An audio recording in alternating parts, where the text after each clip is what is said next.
नमस्कार. साताराच्या बातमीपत्रात मी गुरुनाथ तुमचं मनापासून स्वागत करतो. 9 वर्षानंतर सातारा नगर परिषदेच्या निवडणुका संपन्न झाल्या. या झालेल्या निवडणुकीमध्ये नगराध्यक्षपदी अमोल मोहिते हे विराजमान झाले. मनोमिलन फॅक्टरवरती प्रथमतःच भारतीय जनता पक्षाचं निर्विवाद वर्चस्व सातारा नगर परिषदेवरती आपल्याला पाहायला मिळालं. एकूणच या अनुषंगानं रखडलेल्या उपनगराध्यक्ष स्वीकृत तसेच सभापती पदांच्या निवडी त्यांची संख्या ही जाहीर करणं किंवा या अनुषंगानं सभा बोलवणं हे क्रमप्राप्त होतं. असून अडचण नसून खोळंबा या परिस्थितीला सामोरं जात असताना नगराध्यक्ष अमोल मोहिते यांनी बोलवलेली पहिलीच सर्वसाधारण सभा बेकायदेशीर असल्याची बाब माहिती अधिकार कार्यकर्ते सुशांत मोरे यांनी सातारा जिल्हाधिकारी संतोष पाटील यांना दिलेल्या निवेदनावरून स्पष्ट झालेली आहे.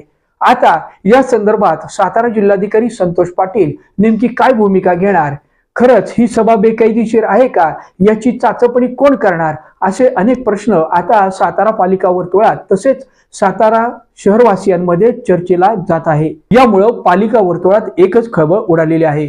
खरं तर मोरे सरांनी सातारा नगरपालिकेचीच शाळा घेतल्याचं चित्र या निमित्तानं उघड झालेलं आहे. वास्तविक स्वरूपात सातारा नगराध्यक्ष अमोल मोहिते पीठासीन अधिकारी म्हणून त्यांनी झालेल्या पहिल्या सर्वसाधारण सभेमध्ये सर्व नगरसेवक, महाराष्ट्र नगर परिषदा, नगरपंचायती अधिनियम असलेली 1965च्या नियमाची दर्शक पुस्तिका ही सर्वांना भेट म्हणून दिलेली होती.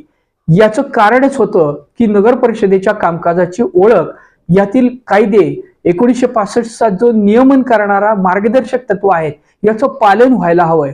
या अनुषंगानं खरं तर ही पुस्तिका वाटप केल्यानंतर दुसऱ्याच दिवशी माहिती अधिकार कार्यकर्ते सुशांत मोरे यांनी खऱ्या अर्थानं या सभेला बेकायदेशीर असल्याचं घोषित केलेलं आहे.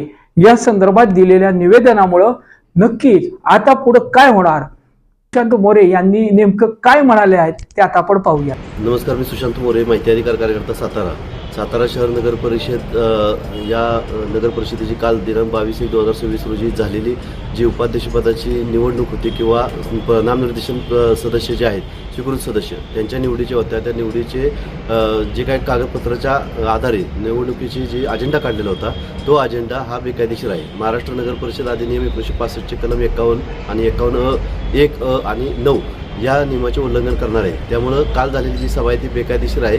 ती सभा बेकायदेशीर ठरवून सभा रद्द करण्यात यावी अशा आशयाचं निवेदन माननीय जिल्हाधिकारी साहेब यांना आज रोजी दिलेलं आहे. त्याच्यावर कारवाई न झाल्यास मी या संबंधात उच्च न्यायालयात जनहित याचिका दाखल करणार आहे.